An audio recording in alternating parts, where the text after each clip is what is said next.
스터디 시작하겠습니다. 저희는 자료형에 대해서 설명을 해드리겠습니다.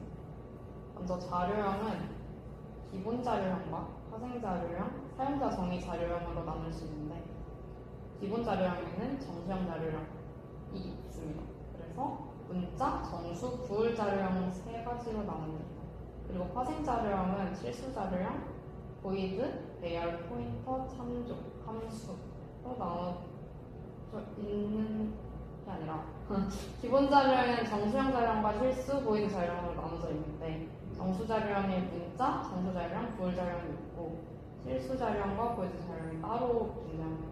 그리고 파생 자료형에는 배열, 포인터, 참조, 함수 이렇게 네 가지로 나눠져 있습니다. 그리고 사용자 정의 자료형에는 구조체 자료형, 열거 자료형으로 나눌 수 있습니다. 이때 구조체 자료형에는 클래스, 스트럭처, 그 다음에 유니언이라고 공용체로 나눠져 있습니다. 그래서 기본 자료형을 내장 자료형이라고 하는데, 컴파일러에 기본적으로 제공되는 자료형이라고 합니다. 그래서 먼저 문자 자료형에는 문자를 저장하기 위한 자료형으로서 ASCII 코드 문자나 유니코드 문자 등이 들어갑니다. 그래서 문자 자료형에는 차랑 unsigned 차, 그 다음에 signed, 그 다음에 W차라고 해서 wide를 앞에 붙여서 W를 붙이는데, 이건 다른 자료형에 비해서 크기가 좀 큰 편입니다.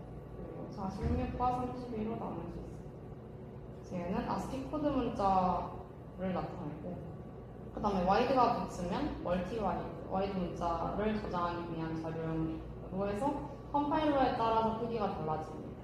그래서 다른 여러 가지 컴파일러를 사용하게 되면은 호환성에 문제가 생길 수가 있기 때문에 이 자료형은 안 쓰는 게 좋아합니다.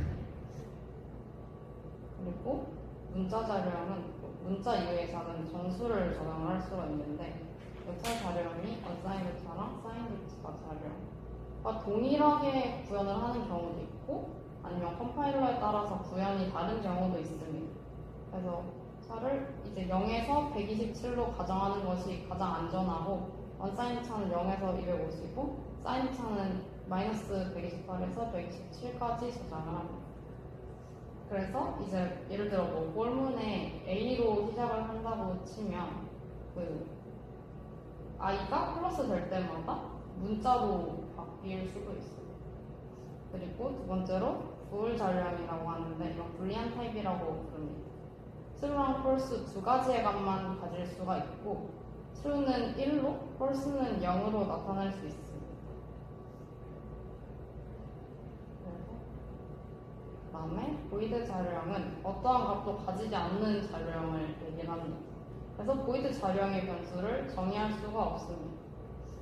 예를 들어서 아무 값도 리턴하지 않는 함수의 리턴 자료형으로 사용을 하거나, 아니면 자료형이 정의되지 않은 경우에도 사용을 합니다.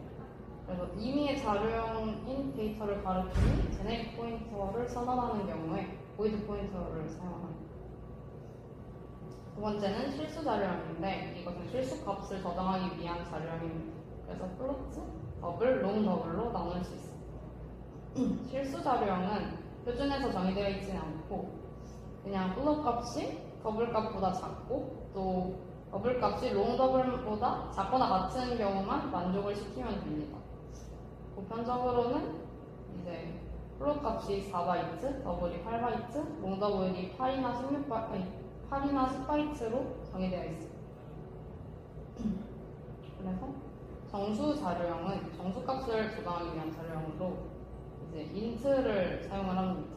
그래서 부호를 한정하면 signed, unsigned로 나눌 수 있습니다. signed는 음수와 양수 모두 가능하고, unsigned는 양수만 가능합니다. 크기 한정자로는 short, long, long이 있습니다. 정수형 자료 크기는 표준에서 정의되어 있지 않고, 마찬가지로 1이 사이즈 오브 차가 1이고, 그 다음에 차보다 더 큰 게 short, 그 다음에 int, 그 다음에 long, 그 다음에 long. 이 조건만 만족하면 그냥 정의를 편한 대로 해서 사용할 수 있습니다. 정수 자료형에는 signed와 unsigned로 나눌 수 있는데, 여기서 signed에는 short int, int, long int, long long int가 있습니다. 최소 크기는 각각 2바이트, 4바이트, 8바이트로 나눕니다. 그리고 unsigned 타입에는 숏인트, 인트, 롱인트랑 롱롱인트가 있는데 이것도 마찬가지로 최소 크기가 2, 4, 8바이트로 나눠집니다. 그래서 이 두 가지의 차이는 범위가 예를 들어 숏인트라고 하면 32,768에서 32,767인데 숏인트, 언사인드 숏인트는 0에서 65,535로 이제 그 크기 자체는 똑같은데 범위가 음수를 사용을 하냐 사용하지 않느냐로 나눌 수 있습니다. 그래서 정수 자료형에서 부 한정자나 크기 한정자가 지정되면 인트는 생략을 할 수 있습니다. 그리고